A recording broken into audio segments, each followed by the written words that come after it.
नमस्ते सोलापुर, सभी दर्शकों को नमस्कार। 2024 महाराष्ट्र राज्य के चुनाव सोलापुर शहर से माननीय रियाज हुंडेकर साहब हमारे साथ हैं। उनसे ही जानते हैं कैसा चुनाव का माहौल है और क्या चल रहा है, कांग्रेस पार्टी कौन सी रणनीति अपना रही है, उनसे ही जानते हैं। सर, सबसे पहले आपका शुक्रिया, नमस्कार। सर, आपका भी नाम सुनने में आ रहा था इस बार का इलेक्शन में, मतलब शहर से, तो उससे पहले बताइए सर, दर्शक थोड़ा कंफ्यूज भी हैं, क्या है कैसा है, तो थोड़ा बता दीजिए। सबसे पहले आपका बहुत बहुत धन्यवाद जो आप यहाँ हमारे पास पधारे और हमारी ये जो है इंक्वायरी करके हमसे जो जानकारी देना चाह रहे हैं हमारे तक पहुँचे, इसलिए आपका बहुत बहुत धन्यवाद सर। आपका शुक्रिया सर। जी, क्या मतलब आपको क्या जानकारी चाहिए थी सर, मतलब शहर मध्य के ताल्लुक से? नहीं सर, अभी शहर में जो आपका भी नाम सुनने में आ रहा था सर, हाँ। आपकी एक उम्मीदवार है ऐसा सुनने में आ रहा था, तो क्या उसको लेके, चुनाव को लेके क्या बोलना चाहेंगे आप? देखिए, जहाँ पर सिटी सेंट्रल जहाँ से हमारे आमदार परिणीता शिंदे जी कांग्रेस पार्टी से जो है ना लगभग 3 मरतबा यहाँ पे विन हो गए एक आमदार के लिए, लेकिन आज जो है पिछले 2024 में जो है उन्होंने खासदार के पद के लिए उन्होंने जीत हासिल की। अब यहाँ पर सेंट्रल में जो है उनका सीट वेकेंट हुआ है, तो यहाँ पे हर एक कोई लोग मांगे हुए हैं, तो हमारे मुस्लिम कम्युनिटी में भी तकरीबन 12 लोगों ने यहाँ पे टिकट शहर मध्य से जो है मांगा हुआ है, तो उसमें से एक हम भी हैं। लेकिन अभी देखा जाए तो इसके साथ साथ में जो है बहुत सारे चीजें हैं, और हम मांगने की वजह ये है कि भाई सोलापुर मध्य में जो है मुस्लिम की जो मतदारों की, वोटरों की संख्या जो है तकरीबन 1,05,000 से 1,10,000 तक है। तो हमारी पार्टी से ये डिमांड थी कि आज तक जो है ना मुस्लिम कम्युनिटी को टिकट नहीं दिया गया था, लेकिन आज जो है हमको यहाँ पे हमारे इसके लिए जो है ना एक टिकट देना बोल के हमारे सुशील कुमार शिंदे साहब और हमारे जो खासदार है परिणीता शिंदे जी, इनको हमने मांगा हुआ है। अभी देखते हैं, वैसे तो हमारे बाबा मिस्त्री उनका नाम चल रहा है, और अगर बाबा मिस्त्री का नाम चलता है और अगर हमारे बाबा मिस्त्री को जो टिकट डिक्लेयर होती है तो हम हमारे साहब सुशील कुमार शिंदे साहब का और हमारे खासदार परिणीता शिंदे जी का हम बहुत बहुत शुक्रिया अदा करेंगे कि उन्होंने जो है ना हमारे मुस्लिम समाज को एक न्याय दिया हुआ है। सर, अभी AIMIM से मुस्लिम कैंडिडेट ये है, तो अभी बाबा मिस्त्री का आप नाम जिक्र कर रहे हैं, तो अगर उनको मिलेगा तो यहाँ पे मुस्लिम कम्युनिटी के अंदर वोट डिवाइड होगा, ऐसा नहीं लगता आपको, या उसका फायदा किसी दूसरे और को, दूसरी पार्टी को होगा, ऐसा लगता है? देखिए, जहाँ तक MIM की बात मैं आपको बताऊं, 2014 में जो है MIM की तरफ से जो है ना तौफीक पहलवान कैंडिडेट खड़े हुए थे, उस वक्त उन्होंने 36,000 या 37,000 उन्होंने वोट लिया हुआ था, उसको भी मुस्लिम कैंडिडेट नहीं था। 2019 में जो है MIM की तरफ से जो है ना अली जना फारूक शादी साहब खड़े हुए थे, उस वक्त उन्होंने 38,000 कुछ वोट लिया हुआ था। ये दोनों टाइम जो है ना उनके आगे में कोई मुस्लिम कैंडिडेट नहीं था, लेकिन आज जो है हमारे पार्टी कांग्रेस पार्टी की तरफ से एक मुस्लिम का चेहरा आएगा, बाबा मिस्त्री। बाबा मिस्त्री आएंगे एक तरफ और एक तरफ रहेंगे MIM। दोनों जगह देखेंगे तो अगर हमारे मुस्लिम कम्युनिटी के लोग फैसला करेंगे कि भाई हमारे अदर कम्युनिटीज के वोट, यानी हमारे हिंदू भाइयों के वोट कौन ले सकता है, MIM के तो वोटिंग कोई हमारा हिंदू भाई नहीं करेगा, क्यों? जैसा मुस्लिम कम्युनिटी भाजपा के लिए वोटिंग नहीं करता, वैसा हमारे हिंदू भाई MIM को वोट नहीं करते।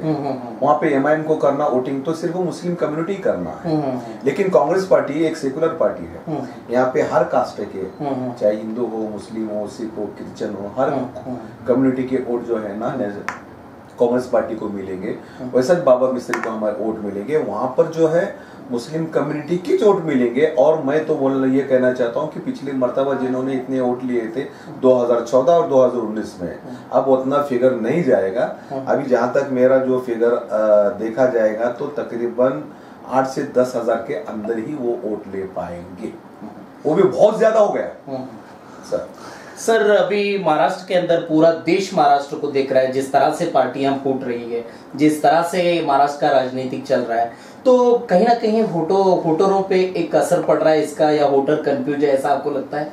देखिए, कैसा हो गया, जब से ये भाजपा सत्ता में आई हुई है सेंट्रल में, तो तब से जो है ना जातिवाद बढ़ा हुआ है। जातिवाद बढ़ने की वजह से जो है ना हर एक इसमें जो है ना कास्टिज्म बढ़ गया हुआ है। लेकिन अभी 2024 में जो सेंट्रल में जो है पिछले मरतब अपोजिशन कोई लीडर नहीं थे, लेकिन अभी जो अपोजिशन आने की वजह से थोड़ा सा हर एक कम्युनिटी में कास्टिज्म थोड़ा सा कम होते जा रहा है। अगर जितना कास्टिज्म बढ़ेगा उतना ही लोगों के हर एक इसमें जो है ना दिलो दिमाग में नफरत फैलती जाएंगी और दहशत मचते जाएंगी। लेकिन आहिस्ता आहिस्ता जो है ना ये जातिवाद खत्म हो जाएगा तो सब हमारा 2000 पहले के जैसा जो भारत था, हमारा देश था, वो इसे रहेगा। सर मध्य के अंदर इससे पहले जो ऑनरेबल एमएलए थे, माने वो मैडम थे प्रणीति ताई शिंदे, ताई का काम भी अभी इस इलेक्शन में हेल्प होगा ऐसा आपको लगता है? बिल्कुल। हाँ, उन्होंने किस तरह से सिटी को डेवलप किया है? नहीं, सिटी में मतलब काफी आज जैसा हमारे आमदार ताई जो अभी खासदार है, जितना इन्होंने 15 सालों में काम किया है शायद ही कोई इसके पहले वाला आमदार किया होगा, नहीं किया है। हर एक का ख्याल जो रखते हैं, चाहे दवाइयों से मदद हो, इकोनॉमिक मदद हो, शादियों में मदद हो, इसके साथ साथ जो है ना औरों के बहुत सारे काम जो है ना हमारे परिणीति ताई खासदार परिणीति ताई शिंदे जी ने किया हुआ है। और इसमें जो है अभी जो बाबा मिस्त्री साहब को टिकट मिला हुआ है वो 100% इसमें इन्वॉल्व होकर काम करेंगे, विन होके बताएंगे। उनके भी प्रेस्टीज का सवाल है, हमारे भी प्रेस्टीज का सवाल है सर। ये सर आपने जहाँ तक कहा कि मुस्लिम कम्युनिटी के अंदर 12 लोग टिकट मांग रहे हैं जी, तो अगर किसी को टिकट नहीं मिलेगा, बाबा मिस्त्री एक को तो टिकट देना पड़ेगा, बाकी 11 तो नाराजगी ऐसे नहीं होगा या उनको कोशिश करेंगे सब मिलके करने की कोशिश करेंगे? देखिए कैसा है, ज्यादा से ज्यादा जो है ना एक दो चार लोग थोड़ा सा नाराज है कि भाई शहर मध्य का कैंडिडेट मांगे हुए थे, शहर मध्य का देना चाहिए, लेकिन बाबा मिस्त्री जो है ना शहर दक्षिण से है, तो ये थोड़ी सी नाराजगी है। लेकिन हम लोग बैठ के जो है वो नाराजगी दूर कर लेंगे और एक साथ होकर जो है ना हमारे बाबा मिस्त्री जो कांग्रेस के कैंडिडेट है उनके लिए काम करेंगे हम लोग सब लोग। सर पूरे देश में बहुत सारे चैलेंजेस आए थे, जैसे कि हम अभी कोरोना महामारी जैसा समय था, तो उस टाइम पे बाबा जी का कोई मतलब इसके अंदर सेंटर के अंदर सिटी के अंदर कोई गरीब लोगों को मदद उन्होंने किया था या कांग्रेस पार्टी के सभी लीडर मिलके किए थे, ऐसा कुछ? जहाँ तक हो सके बाबा मिस्त्री का जो काम है वो गरीब परिवार से यहाँ तक पहुँचे। सुबह 10 बजे से लेके 12 साढ़े 12 बजे तक जो है ना वो गवर्नमेंट छत्रपति शिवाजी हॉस्पिटल है गवर्नमेंट का, वो वहाँ पे रहते हैं, गरीबों की मदद करते हैं। तो अगर वहाँ पे उनको कोई प्रॉब्लम होता है तो डॉक्टरों से वो मिल के करके जो है ये तकरीबन मेरे ख्याल से 12-15 सालों से लगातार काम करते आए हुए हैं और बहुत ही अच्छा काम है हमारे बाबा मिस्त्री। उनका हर कोई कास्ट में जो है ना उनको लाइक करते हैं। वैसे तो अगर शहर मध्य में से किसी 11 लोगों में से चुन के दिया जाता था तो वो हमारा नंबर आता था, लेकिन हमने अक्सर कहा कि हमसे कोई बेहतर है तो उनको मिलना चाहिए। तो ये हमारे कांग्रेस पार्टी के सुशील कुमार शिंदे साहब और हमारे खासदार प्रणीति ताई शिंदे जो बाबा मिस्त्री को चुना, इसके लिए हम उसका इस्तकबाल करते हैं और उनका डिसीजन बिल्कुल सही रहा क्योंकि बाबा मिस्त्री हमारे से बेहतर है।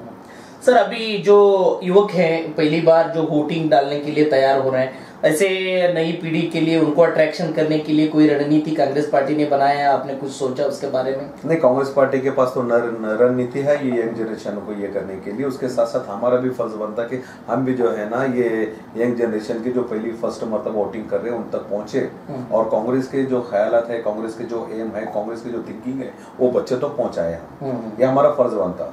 वरना वो अगर नहीं बताएंगे तो बाकी के देखा जाएगा तो चाहे हिंदू हो चाहे मुस्लिम हो, अगर हम बच्चों तक नहीं पहुंचेंगे हिंदू मुस्लिम के बच्चों तक तो वो मिसगाइड हो जाएंगे। क्यों भाजपा जो है हमेशा अपोजिशन में जो है ना जातिवाद का ही काम करते रहते हैं, तो वैसे ख्यालात न हो, हमारे बच्चों की वैसी थिंकिंग ना हो, इसलिए हम जो है हमारे कांग्रेस की पॉलिसी, हमारी कांग्रेस की टेंडेंसी क्या है ये हम जरूर बताएंगे हमारी यंग जनरेशन के लिए, उसके ऊपर ज्यादा जोर दे रहे हैं। बिल्कुल बिल्कुल देंगे। सर क्या आपको लगता है सोलापुर पूरा एक डेवलप्ड है सिटी है या और कुछ बहुत सारे काम बाकी है सोलापुर के अंदर, ऐसा कुछ? नहीं, वैसे तो देखिए जो हर कोई भी सिटी, शायद सोलापुर ही नहीं बल्कि कोई भी सिटी में पूरा टोटली डेवलप्ड नहीं रहता, उसमें कुछ ना कुछ हिस्सा रहता है और पहले का जो है ना काफी हिस्सा बचा हुआ है। तकरीबन एक 10 सालों में तो कुछ डेवलप हुआ नहीं। क्यों? मतलब एक मरतबा तो सिने स्टार बंसोड़े साहब लोग खासदार बने हुए थे, फिर लास्ट 5-6 साल जो है हमारे जय सिद्धेश्वर महाराज जो है ना खासदार बने हुए थे, उन्होंने कोई डेवलप का काम नहीं किया। लेकिन अब हमारे प्रणीति ताई आए हुए हैं, इंशाल्लाह अब जो है ना हमारा सोलापुर डेवलप हो जाएगा, इसका हमको भगवान से, खुदा से उम्मीद है सर। सर आखिर सवाल, सोलापुर की महाजनता को हमारे नेशनल पॉलिटिक्स सोशल मीडिया की तरफ से क्या अपील करना चाहेंगे इस चुनाव को लेके? हम सभी जनता से ये अपील करना चाहते हैं कि अभी महाराष्ट्र में जो है विधानसभा के इलेक्शन होने जा रहे हैं, तो यहाँ पर जो है महाविकास आघाड़ी में जो है हमारे शरद पवार साहब है, उद्धव ठाकरे साहब है और हमारे कांग्रेस के लोग हैं। तो ज़्यादा से ज़्यादा जो है आप सभी लोगों से हमारी इल्तिजा है, गुजारिश है, विनंती है हाथ जोड़ के कि आप जो है महाविकास आघाड़ी की तरफ आइए और महाविकास आघाड़ी को वोटिंग करके जो है ना इनको हुकूमत में लाइए। ऐसे हमारी सभी से इल्तिजा है सर। अभी तक हमारे साथ जुड़े रहने के लिए और आपका राजकीय विचारधारा हमारे प्रेक्षकों सामने, दर्शकों के सामने बताने के लिए आपका बहुत बहुत शुक्रिया सर। नमस्कार। नमस्कार। तो अभी तक आपने देखा माननीय रियाज हुंडेकर साहब, इनकी बातचीत। और ज्यादा जानकारी के लिए आज ही लॉगिन करें www.politiciansinIndia.com। जय हिंद, जय महाराष्ट्र।